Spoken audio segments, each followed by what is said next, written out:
The book that I have selected to review is called The White Mountains by John Christopher. It was written in the 1960s, made into a television series by the BBC in the 1980s, and there has been a movie rumoured for a long time.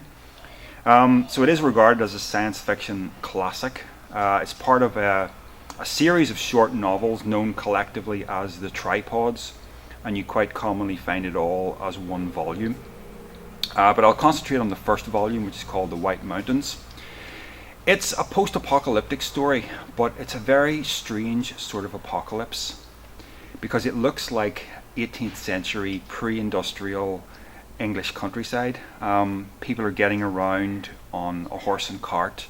There are farmers and fishermen, and the protagonist of the story, a 13-year-old boy called Will. He just lives in an ordinary village, and his family are millers. So this is supposed to be like 3 or 4 generations into the future. So what on earth has happened to the world? How did we regress back to this?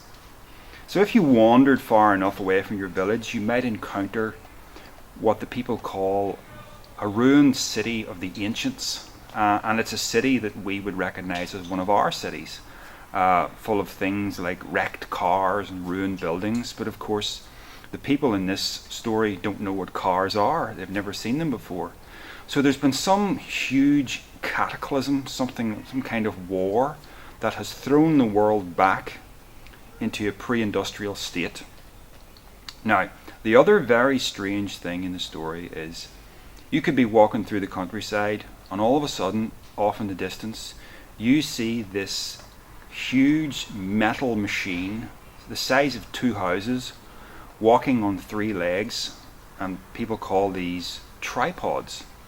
And the adults have a curious, almost religious sort of reverence for these things. Nobody really knows what they are, but everyone regards them as their masters.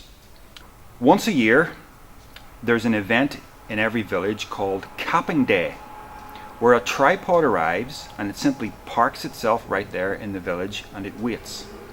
The people of the village then take everyone of age 14 and they bring them out to the tripod. They shave their heads. The tripod opens up, a tentacle comes out, a huge metallic tentacle, takes these children up inside itself, and then about an hour later it brings them back down. Except they've all got this metal mesh embedded in their skull where their heads had been shaved. And the adults then begin a celebration because this is a rite of passage into adulthood. And all the adults themselves have this metal mesh embedded in their forehead.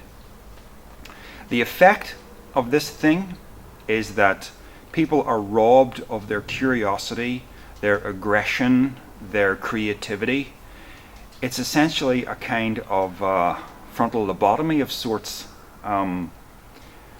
But the thing that's so kind of frightening about this scenario is that all the adults send their children to have this done to them like it's supposed to happen. And all the children accept it because it's all they've ever known. It's like, this is what's supposed to happen. This is what everybody does as they become an adult.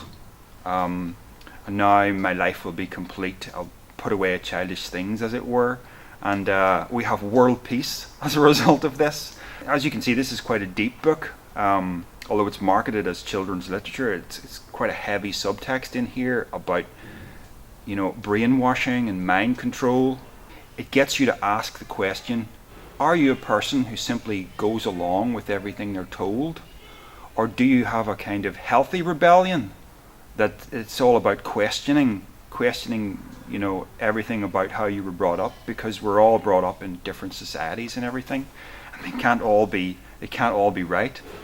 So this is a book that really appealed to me because I've always been a bit of a misfit, and a person who questions everything. And so the story is really about a boy called Will Parker who decides, I will not be capped. It's just a story that has stayed with me all my life. It's just resonated with me, and it's most books that I've read once. I think The White Mountains and the rest of the Tripod series I've read them at least 4 times throughout my life, so it's really quite a story, and definitely in my top 5 reads.